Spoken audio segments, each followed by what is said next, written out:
Hello and welcome to another edition of KKP Untitled Show, or Untitled KKP Show. We talk about video games and nothing but. And yet we still don't know what to call our show. Yeah. Gotta keep running that running gag to the ground, of course. That's what most comedians do in this day and age anyway. I'm your host, Mr. Toffee, Jonathan Toyat. We're gonna be talking about a couple of games. By the time this video is out, the embargo has lifted for this one game I reviewed. Marvel Cosmic Invasion, the 2D beat 'em up from Tribute Games and Marvel and Dotemu, who have done the great. I mean, the publisher Dotemu has been doing a lot of great stuff with the retro gaming side of things, arcade-like experiences. With the last one being Absolem, a game I've given high praise for, a beat 'em up, a really awesome roguelite beat 'em up. Yeah. So Marvel Cosmic Invasion is the next Tribute Games title. They previously made Teenage Mutant Ninja Turtles Shredder's Revenge, a really awesome beat 'em up that harkens back to the days of the Super Nintendo and arcade beat 'em ups, back from when Konami was actually doing a lot of these arcade ports of Ninja Turtle games. So this one is the Marvel equivalent, because I remember Sega, Data East, I think those are the prominent ones. Capcom, of course, Capcom doing beat 'em ups for Marvel games, I believe. Data East did Captain America and the Avengers. Sega did a Spider-Man and Friends, with the first boss being a Venom who became like a giant dude you fight while your characters are all tiny and stuff. You got Black Cat and Submariner as one of the, and Hawkeye, of course, joining you and your team. And then you got the Konami one with the X-Men. You got Dazzler, Nightcrawler, Brown Wolverine. This is not Yellow Wolverine like in the cartoon and in the 90s. This is a dark brown Wolverine. The costume. Who else? Yeah, Colossus was in it too. The Big Mac Fest roar and everything. Let's see. Yeah, those are like the prominent Marvel beat 'em ups that came out in the 90s, and Marvel Cosmic Invasion is a huge throwback to that. And also with the Marvel fighting games from Capcom as well, because there is a tag team system in this particular beat 'em up. So like any other beat 'em up, it's 2D side scrolling, go left to right, beat up enemies. In this case, you're dealing with Annihilus from the Galaxy stuff from Marvel back in the day, in the 2000s. Dan Abnett, Andy Lanning, the run for Annihilation and all that. And you have to fight a lot of bugs. And also AIM members, Artificial Intelligence. I forgot what the fuck the group was called. AIM, the MODOK group. The MODOK group, the dudes with the yellow outfits and stuff. And Bugs, AIM, and Sentinels too from the X-Men side. So you've got like a huge roster from She-Hulk, Iron Man, Captain America, Wolverine, Storm, Jean Grey as the Phoenix, Phyla Vell from Guardians of the Galaxy, Rocket Raccoon, Nova from the Nova Corps. Yeah, a lot of great picks. A few surprise picks too. I mean, instead of Thor, we get Beta Ray Bill, and instead of regular Ghost Rider, we get Cosmic Ghost Rider, who I found out that it's actually Frank Castle, who got powers from Thanos and Galactus to become the new Herald.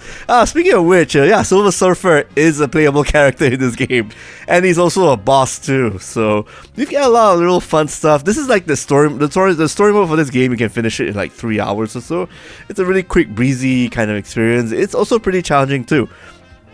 It's best to actually go into this with a friend, either local or online, and both you and your partner can also play the game with like tag team characters system going on. So when you start the game, before you start a stage, you get to pick any of the two heroes in the roster. So you can have a combination of Storm and Wolverine, Wolverine and Green Jay, Jean Grey.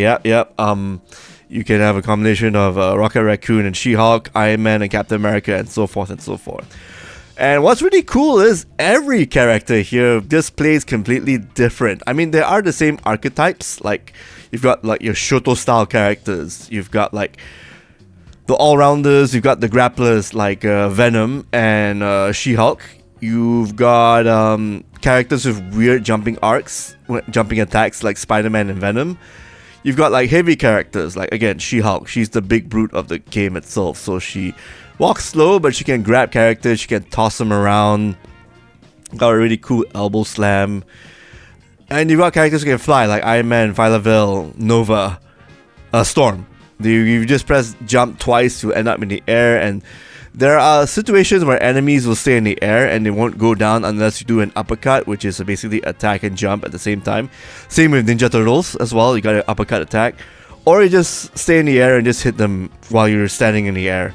So that's really cool. Air combat and combos are the biggest priority in this game, where basically if you land a hit on the boss, they're gonna get back up and maybe start off with armor, or maybe do a new set of moves that will probably damage you if you're not careful. So you gotta learn to block, you gotta learn to evade, and you gotta learn to just combo enemies while you're attacking. So when you call in an assist, it's left with the left bumper, the left trigger, the L1. And if you want to just do specific attacks, it's L1 plus any of the face buttons, square, triangle, circle. And if you want to switch them in, you hold the L1 to bring your partner in. You can have them as an assist to continue the combo, or you can just switch back and forth if you want your partner to recover his or her life, so your other character can be in the forefront. Because when your character gets knocked out, they're knocked out for good. Each character has 1 life each, so you basically get 2 chances, 1 chance per hero. So you can't really mess it up. There's no life system unless you play arcade mode, and even then, yeah, that one will go down really quick because of the scaling and whatnot. So difficulty gets really, really arcadey, which is normal. I mean, not too cheap unless you... unless you're playing on a higher difficulty. It's not completely cheap, but it's not crazy either. Like, if you... Like, for the late game bosses, whenever you're fighting, when you knock down an enemy, of course they're gonna do a AoE when they get up. And of course they're gonna do a rising attack. And whenever they do like one of their big laser moves and whatnot, they will go to the last known position. So if you don't move out of the way really quick, of course you're gonna get hit. So really cool old school difficulty right there. I think my biggest hurdle is most likely Null, the Conqueror, the Venom symbiote creator god. You get to fight him as a boss, and a couple of others later in the game as well. I think Silver Surfer I had a lot of trouble with because he's got this air attack move where I kind of have to just cheese out by getting out of the way or parrying. Parrying is a little harder, but it is more rewarding. So yeah, some characters like Captain America and Nova can block and parry, whereas others like Spider-Man and... who else blocks? Spider-Man and Black Panther, they just dodge out of the way. And Storm as well. Storm also dodges out of the way too. And Wolverine. My favorite combination is definitely Ghost Rider and Wolverine, because I just like having Ghost Rider doing the dash attack where he has flames coming out. That still hits. It's still an active attack, the flames that he summons from the ground when he dashes. So it's really good to just clear enemies in a row, which is very important for a beat 'em up. And Wolverine's just fast. He's got this special grab move where he leaps forward and then he just grabs you. Most enemies, he can grab most enemies, and then he can either do like a bunch of stabs, X button, or a simple lunge, not lunge, like a simple vertical horizontal slash that knocks down anything within range, and it's a pretty decent range for a grab move. So I not only can hit the person I grabbed, but also any enemy behind or within the radius of the slash. So I like that. And of course, you got every character has a dive kick. So I guess the character I don't really like is probably Rocket Raccoon. I mean, he is a range character, but his repertoire seems kind of limited. He's more of like a utility kind of character, so I'm not really into that. I'm more of a rushdown grappler kind of player, so I prefer She-Hulk. I prefer Wolverine, Black Panther. Black Panther's got this really cool move where he sticks a sonar dart, and then the vibranium sonar pulses out of it, and then it hits everyone around the enemy after like a second of activation. But it's really cool crowd control stuff, so really awesome. The more I'm thinking about it and talking about it, the more I just want to go back and just play a bit more here and there. And of course the references, the tons of references that you're gonna enjoy, like from just that prison, that little ship with the collector character. I forgot who the name of the character is. She collects animals and stuff. You get to go to her stage, And you get to see the cameos right there, from a Fin Fan Foom to giant-sized Man-Thing, to, yeah, you can see the poster of Mary Jane in the first stage, and a couple of other cameos here and there too. You get to see Forge from X-Men, you get to see, I think it's Boom Boom or Dazzler from X-Men. Yeah, it's really cute when you go to the Genosha. So yeah, a lot of little nods here and there, and of course the bad guys you fight are from the Marvel universe. Like, I remember games like Marvel Heroes, the action RPG before it shut down. That was a really fun time. So I'm getting that same kind of vibe and enjoyment out of Marvel Cosmic Invasion as a guy who liked old school Marvel in the 80s and 90s, not so much the stuff like right now. So I'm glad that Marvel Cosmic Invasion hits that generation of Marvel where it's like the 90s and 2000s, and they just basically made the arcade casual friendly story version of the Annihilation comic art. You get to fight all the bosses and the characters from that particular storyline and a couple of others, and you got a fun action game system out of it. Granted, it's not as unique and as punishing and as exploitable as something like Absolem, but then again, Absolem is a top tier beat 'em up action indie title.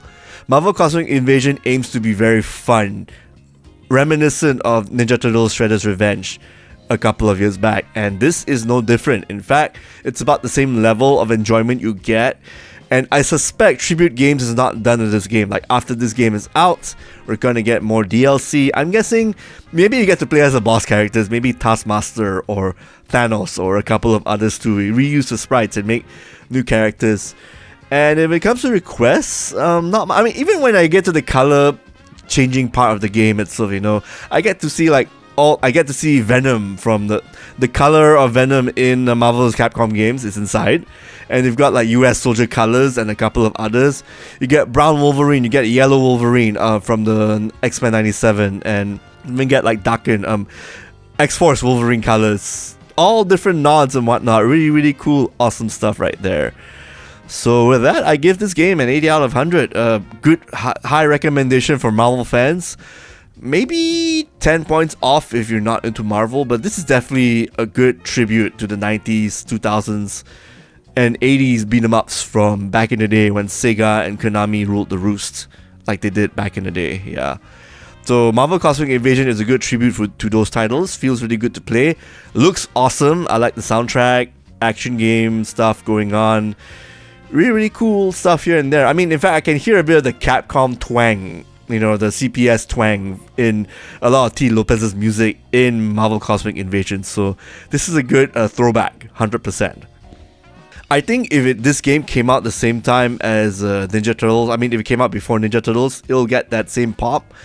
So I think Tribute Games knows what it's doing to make money and keeping the lights and getting people to play Marvel games. It's true stuff like this. So I guess they could keep at it, keep this game alive for a bit with new content or whatnot, while working on another project, a 2D project definitely, and this one definitely worth it for sure, just because of like the nostalgia, the combat, the battle, and the combination you can do. And it helps that, again, 15 characters, that's a big roster to play around with, especially with a tag team kind of roster. So definitely more than a 2X KO, right?